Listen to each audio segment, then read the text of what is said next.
The Science of Magic with Gwilda Wiyaka is largely an opinion talk show. All opinions, comments, or statements of fact expressed by Gwilda Wiyaka's guests are strictly their own and are not to be construed as those of the Science of Magic or endorsed in any manner by Gwilda Wiyaka, Relmar McConnell Media Company, its affiliated networks, stations, or employees.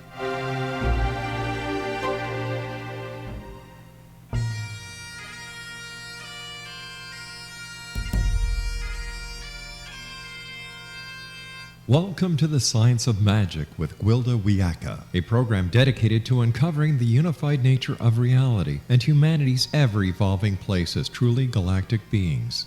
For more information on the Science of Magic with Gwilda Wiyaka, visit us online at www.thescienceofmagic.net.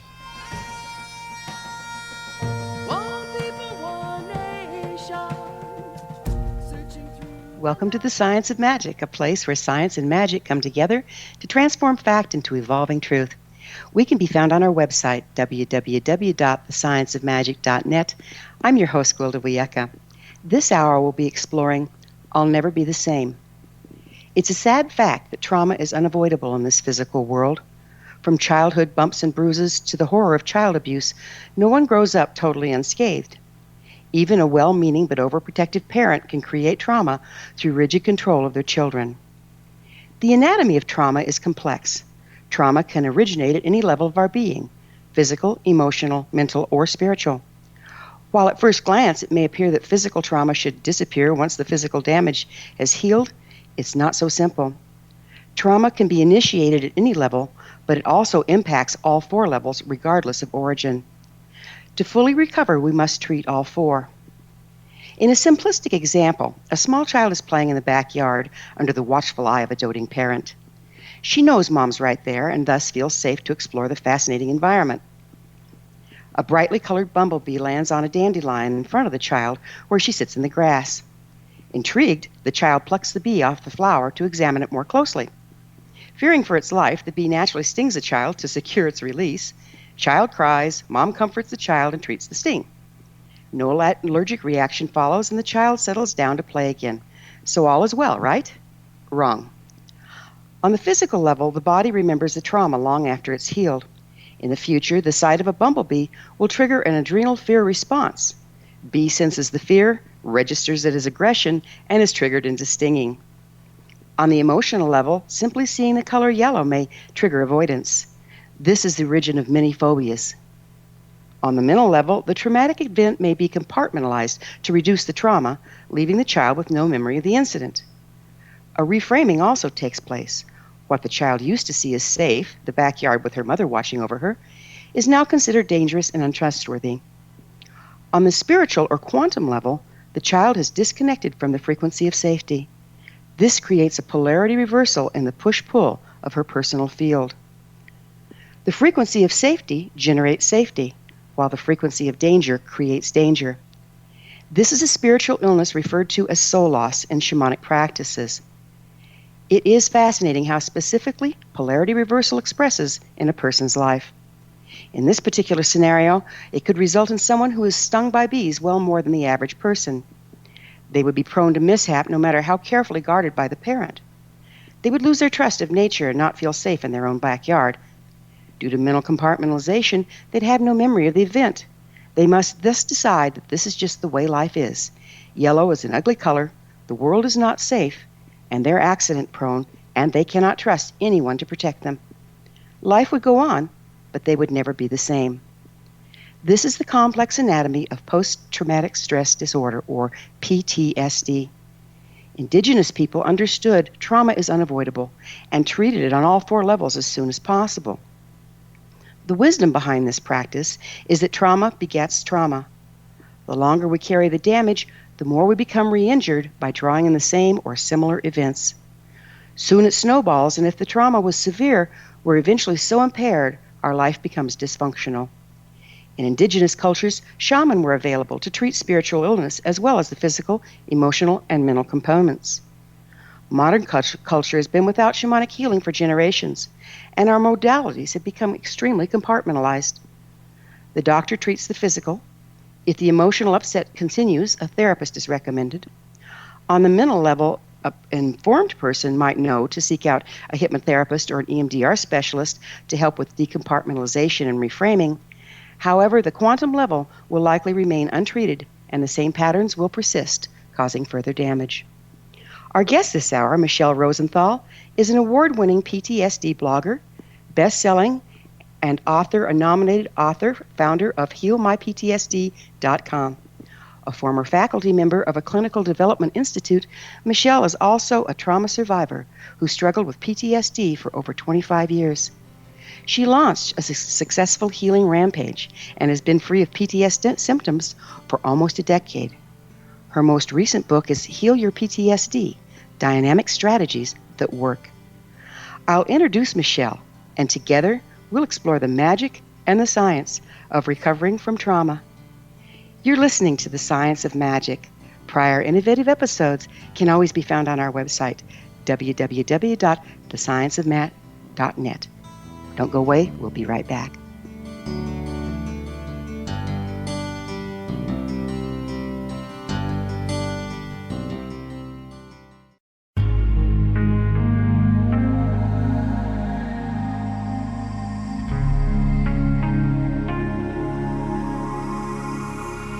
The scientist and the mystic have been on an age-old, relentless search with one thing in common. They seek truth. Their paths converge in the 40,000-year-old practice of shamanism, an ancient science delving to the quantum level of life, facilitating healing, manifestation, and evolution. I'm Gwilda Wiyaka, the founder and director of Path Home Shamanic Arts School, a unique Colorado State certified occupational school training shamanic practitioners and teachers. We also provide classes for empowering personal lives through shamanism. Our certification classes are in week-long segments enabling international participation, and online classes and long-distance shamanic healing sessions are available. Come discover the science of magic in the limitless world of shamanism. www.findyourpathhome.com.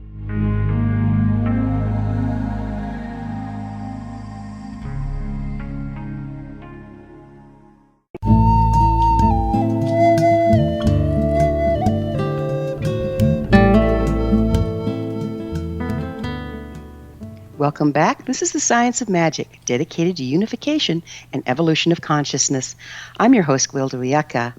Our guest this hour, Michele Rosenthal, author of Heal Your PTSD, Dynamic Strategies That Work. Her website is www.healmyptsd.com. Michele, thank you so much for joining us on The Science of Magic. Thank you so much for having me, Gwilda. I'm delighted to be here.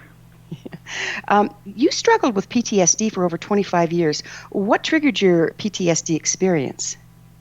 A childhood trauma, which was related to a near-death situation created by a medical mistake.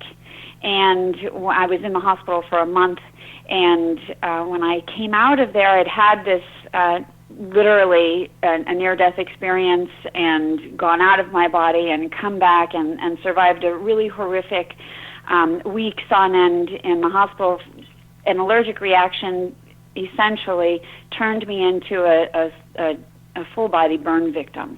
And I lost 100% of my skin over a series of weeks in the hospital at a time in 1981 when I was just a 13-year-old kid, and nobody had ever seen what was happening to me. So I was in this special hospital in New York City that no doctor had ever seen what was going on, so there was very little that they could do except stand and watch what was happening. And when I came out of the hospital, I knew I was going to make a full physical recovery. The scars that I still have today wouldn't stop me from living a regular, normal life. But I was so clear, Gwilda, that I was not the same girl who had gone into the hospital. And when you think back to when you were 13, what kind of coping skills do we even have as kids for major trauma? Right, we really don't. We really don't, right? And I thought your introduction was so poignant in the story that you told and the different levels and the different ways that trauma affects us.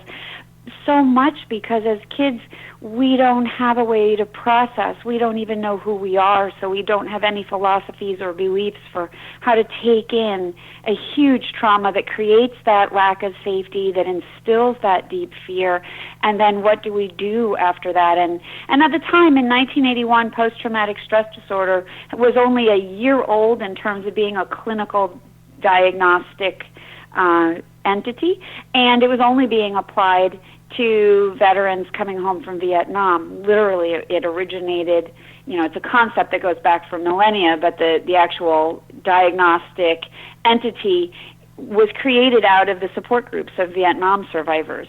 So nobody was looking at a civilian kid with a medical trauma and applying those ideas to what I was struggling with.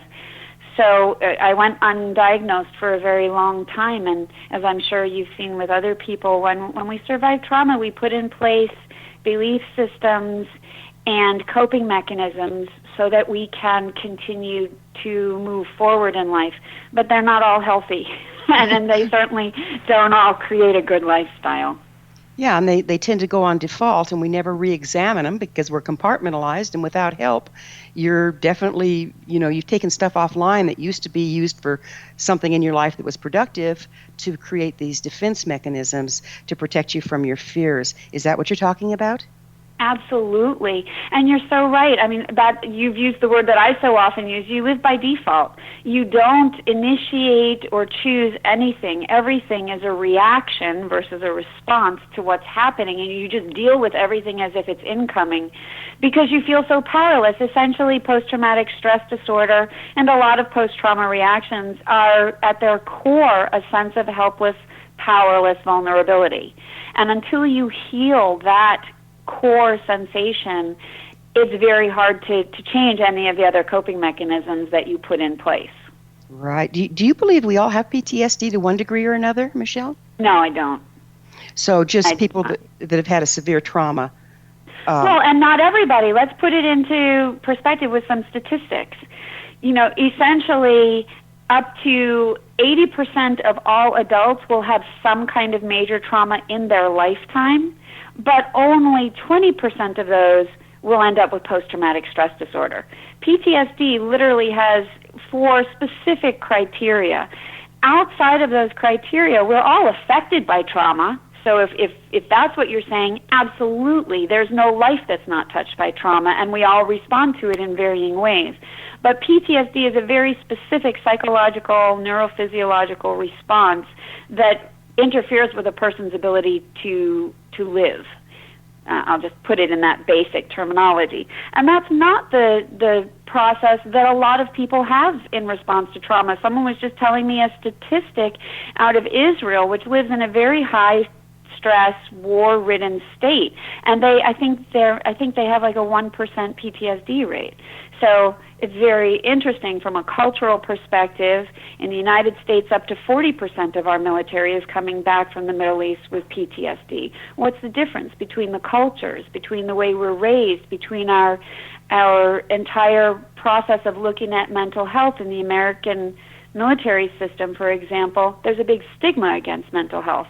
I don't know enough about what goes on in Israel to promote the differences, but just from those statistics alone, you can see that there are a lot of people who go through trauma but do not end up with PTSD, and that's a really important point I feel to make, because we don't want this conversation to make everyone feel like they're all walking around with a clinical psychological issue, because most people come through trauma and they don't have that experience of PTSD. Great. So what are the physical impacts of PTSD? Well, there are so many. So let's break them down into the literal physical chemical changes and also the brain changes. And actually, I'm going to start with the brain changes. We see, and there are many, but I'll break them down into some of the most interesting and the most identifiable in terms of how they impact the way we behave. So, for example, the amygdala is our fear center. That's the part of the brain, it's this little almond-shaped part of your brain that constantly scans your environment for danger. After a trauma, and with people with PTSD, what we see is this gets taken to a heightened extreme. The amygdala overfires, so much so that it sees threat everywhere. In studies, we've actually seen that the amygdala expands in shape. It overworks. If you think of a muscle, like when you go to the gym and you overwork a muscle, it gets bigger. The amygdala actually expands in shape. It starts working so hard. And that keeps us on constant alert. One of the real problems with post-traumatic stress disorder is that we get stuck in survival mode, and the amygdala is a large part of that.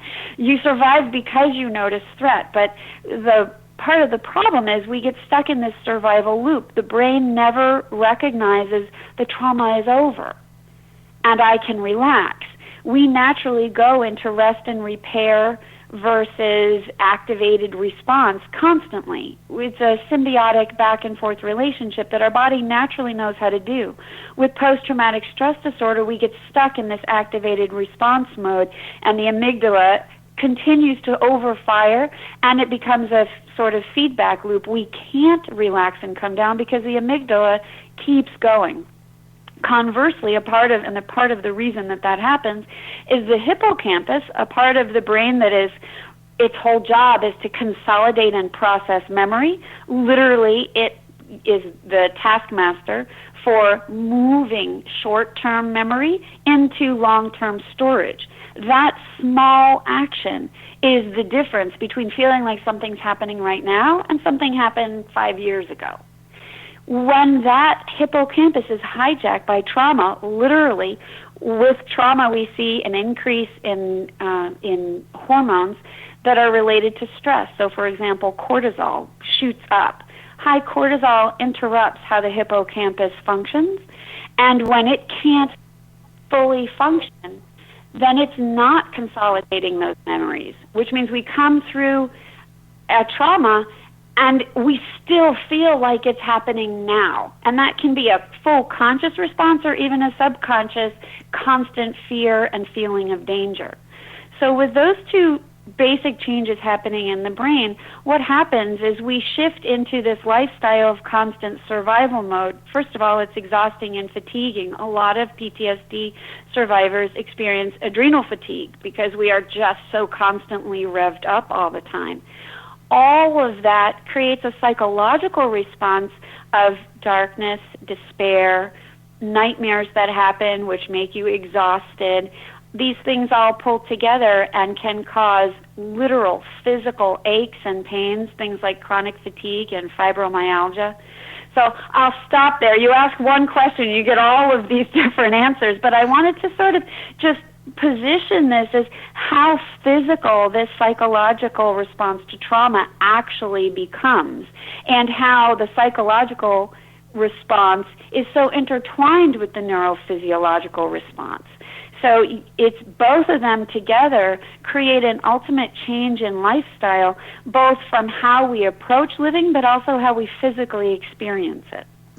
So we're in fight or flight all the time, and I would imagine that that is not only exhausting, but fight or flight, as I recall, shuts down the digestive system so that you can use your energy to run or fight.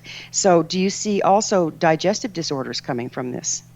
Many digestive disorders, absolutely. And you know, in addition to that, I mean, it doesn't, when we're in pure fight or flight mode, like we actually are in the moment of trauma and we have to get out, then yes, the reproductive system shuts down, the digestive shuts down, everything that's not essential to survival in that moment.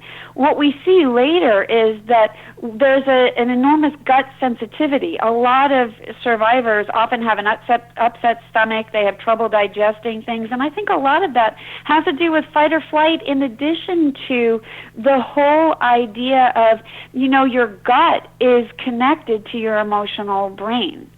So when you are unhappy or frightened, all of those negative feelings show up in your gut. I mean, even if we just think about it, so many people have a fear of public speaking. And what happens? They throw up, they get butterflies in their stomach, they have to run to the bathroom.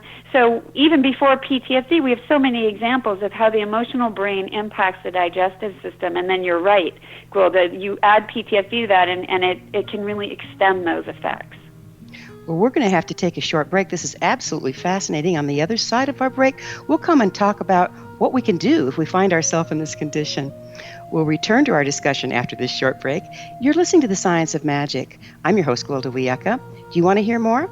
Previous broadcasts of innovative episodes can always be found on our website, www.thescienceofmagic.net.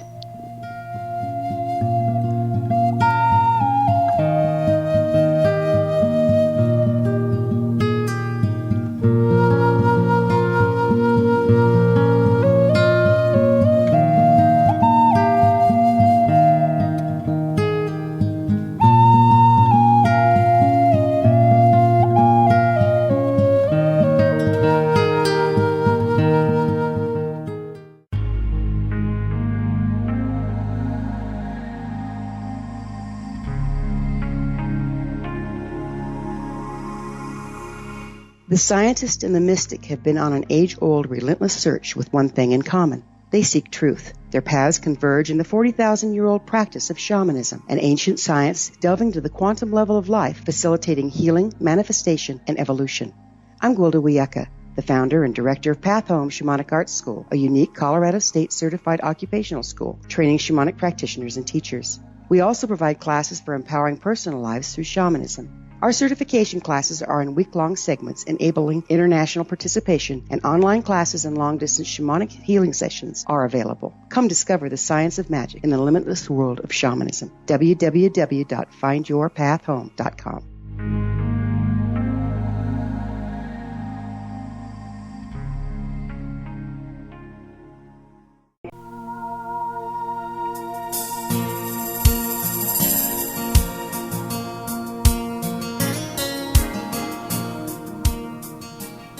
Welcome back. This is The Science of Magic, a place where magic and science come together to promote enlightenment.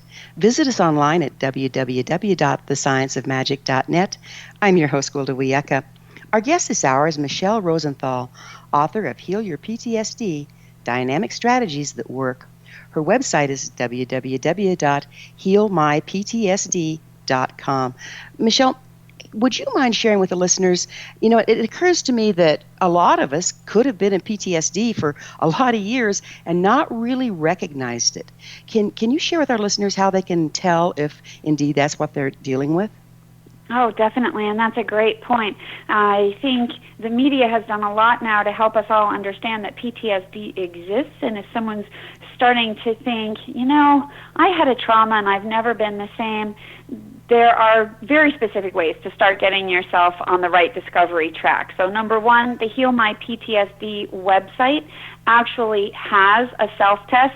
It happens to be the self-test that I took that helped me get on the road to the right place. I knew there was something so not right about me, and I started researching trauma and dissociation because I lived in a very prolific state of dissociation often, and the research that I was reading led me straight to PTSD, and I thought, gosh, I've never heard of that. What is it?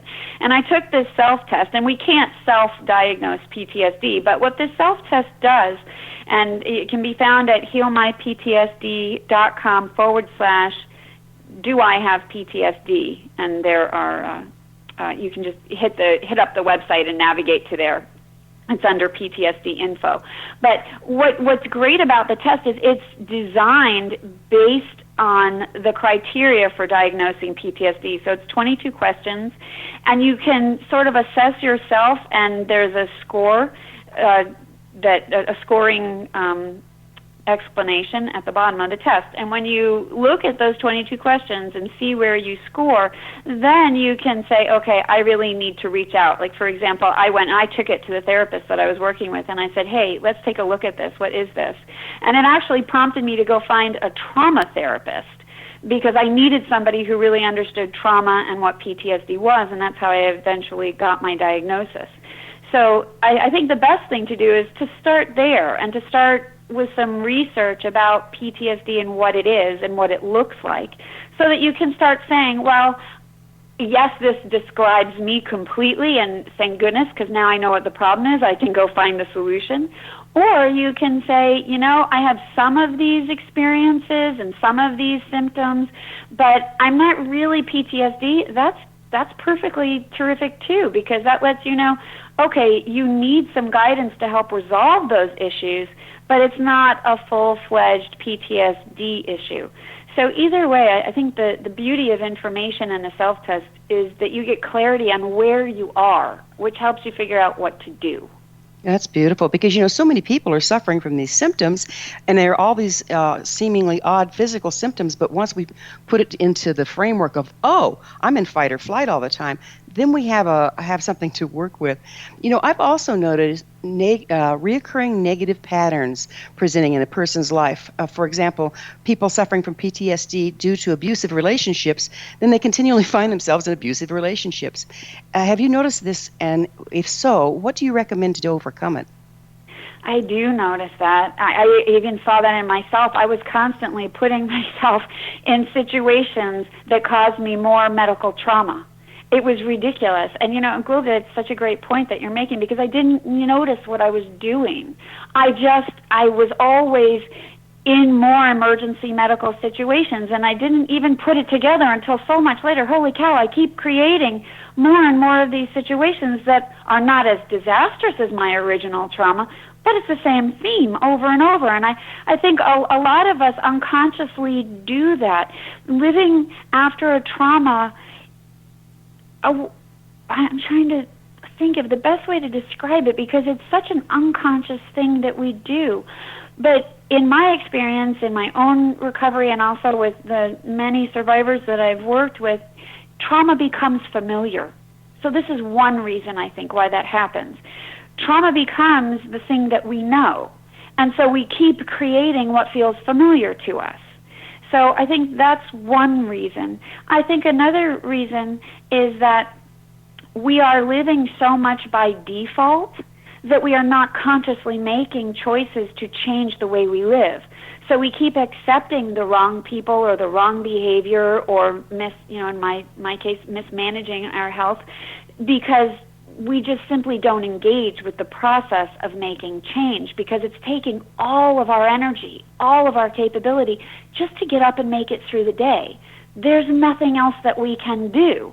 And so I think for those reasons, we keep creating that same situation over and over again. And actually Judith Herman talks about this too in her book, Trauma and Recovery.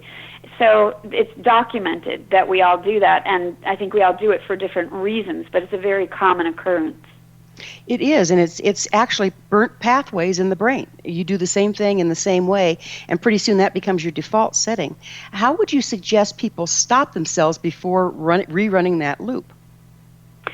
I think the most important thing is to recognize not necessarily the loop, but the fear in which you're living. Because to me, at the base of all trauma recovery is we have got to recognize we live in fear. I'll share something with you, Gwilda. For let's see, it took me 25 years to be diagnosed, but for 24 of those years, it took me 25 years, to be diagnosed. So 24 of those years, I didn't even realize I lived in fear. It was such my natural state. I thought everyone woke up in the morning feeling terrified, that today could be the day that they died, or that something would go wrong. I thought everybody was like that. I never talked to anybody about what I was feeling, so I just assumed that was the way everybody woke up. So I think the first thing to do to move to a place of recovery is to recognize what your fear is, and to be able to name the fear, whether that's consciously with language, or in an image, or through a song, or through art, or any way that it feels right to express it. But the fear is what needs to be transformed, so that then we can break out of those habits. Because those habits come from a lack of safety, which is what you referenced at the beginning of the show. So it's really important to heal the sense of safety before we start trying to change anything else, because making those changes is dependent on our feeling, I'm okay. So that's what I would say to begin, is to recognize the fear, start ameliorating the fear. And then once you get a base of, I can relax a little bit. That doesn't mean you meditate an hour a day because you're so relaxed. It just means I can trust a little bit the moment that I'm in. Once you get there, you can start looking at what are the patterns that I'm in and how would I want to change them if I feel I can trust even just a little bit the moment that I'm in. And Heal Your PTSD, Dynamic Strategies at Work, is based on this concept. It's tons of tiny little strategies to make tiny little changes, because I think it's too much to try to do everything at once. So all of the strategies in Heal Your PTSD are literally designed to help you make one small choice, one small action, so that you control and personalize your PTSD recovery and can approach each part of it on your own terms. I like that. So can you address memory loss as it relates to PTSD? Oh, sure. There are different types of memory loss. For example, we don't remember the actual event itself.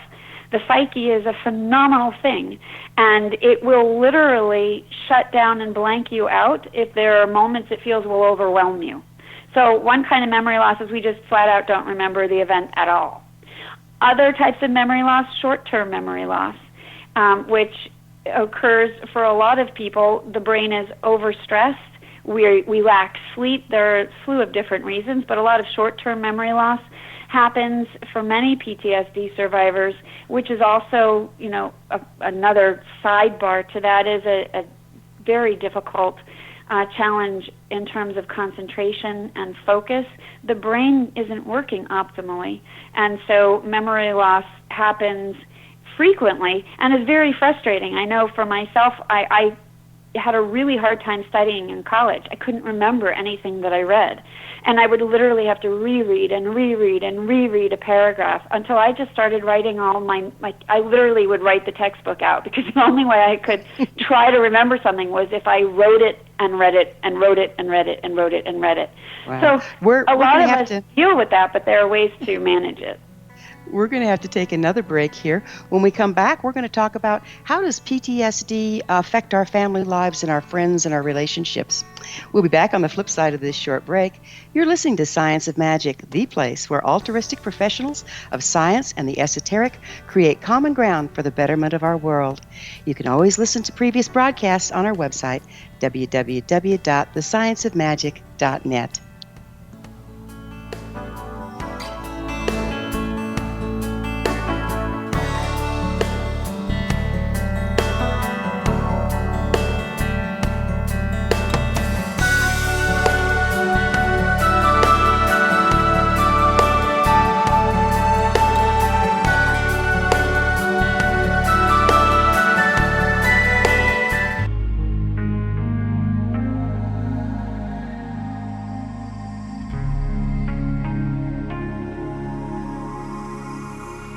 The scientist and the mystic have been on an age-old, relentless search with one thing in common. They seek truth. Their paths converge in the 40,000-year-old practice of shamanism, an ancient science delving to the quantum level of life, facilitating healing, manifestation, and evolution. I'm Gwilda Wiyaka, the founder and director of Path Home Shamanic Arts School, a unique Colorado State certified occupational school training shamanic practitioners and teachers. We also provide classes for empowering personal lives through shamanism. Our certification classes are in week-long segments enabling international participation, and online classes and long-distance shamanic healing sessions are available. Come discover the science of magic in the limitless world of shamanism. www.findyourpathhome.com.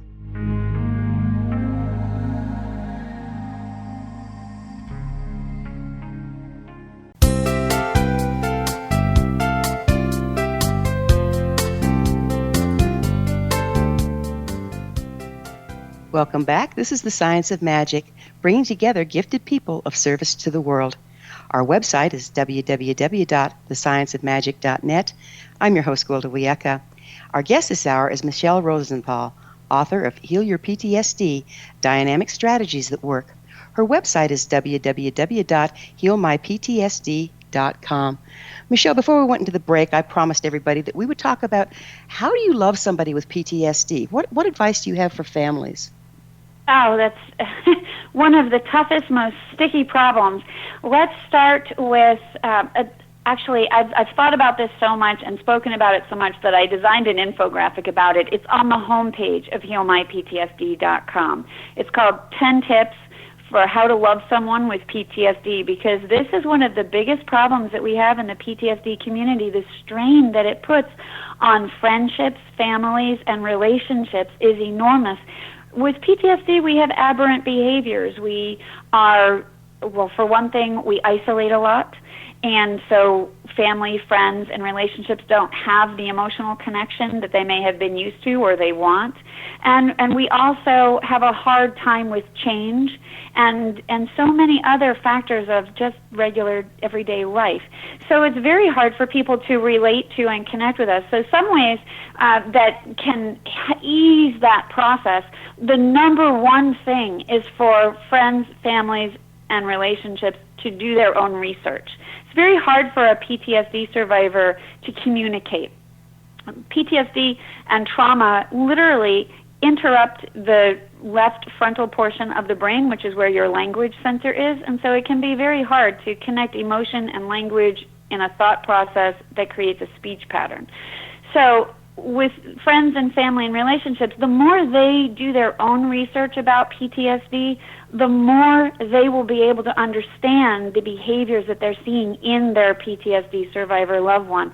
That was actually the genesis of the Heal My PTSD website. I wanted people to understand, what is this? What does it look like? How does it manifest? And what can be done to heal it? Because it can be healed.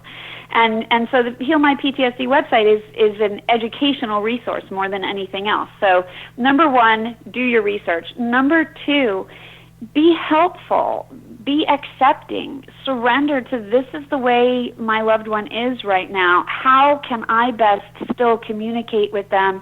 How can I best still spend meaningful time? I mean, I was so isolating all the time, and yet my mom still would call me and say, come on, just for 2 hours, let's go out and get lunch. Or just for an hour, let's go to a museum together. She was always, despite how often I pushed her away, and that's what we do, don't come near me, I don't want to deal with anybody, I don't want to be with anybody, my mom always found a way to reach me through there, and that took love and patience. So I think there's a lot that can be done to maintain those relationships, maybe on a truncated level, but to hold on to the connection while your loved one is struggling through finding themselves again, because ultimately this is so much of an identity issue. You're not the same person you were before. You can't go back to who you were before. You hate who you've become, this overly frightened person, and you don't know how to become the new you that would be more comfortable in the world. And so it's a process of finding ways to connect that are comfortable and having conversations about what that might look like. That's really well put, because we aren't the same, and we never will be the same, but that doesn't mean we can't be better. Would you speak to that? Absolutely. Holy cow, for sure, because I feel that so deeply. I see that in so many of the people that I work with. As a coach, I have been able to watch the exciting process of someone coming to me and saying, I haven't showered, I haven't gotten out of the bed in weeks, I watch the same movie all day, and when my husband comes home, I don't even say hello to him. And I said to this one client, I said, okay, well, let's start figuring out what to do. And a year and a half later, not only was she out of the bed, showered, and cooking dinner for the family again, she was back at work, and she was writing a novel, and she had transformed to someone way beyond who she'd ever been. And she was almost 50. She'd had PTSD since early childhood from abuse. So the change was so enormous, it was like she went from being who she had been molded into as a child of abuse to bursting out like a butterfly out of a cocoon into this person that she and I were very deliberate in crafting and creating. Who did she want to choose to be?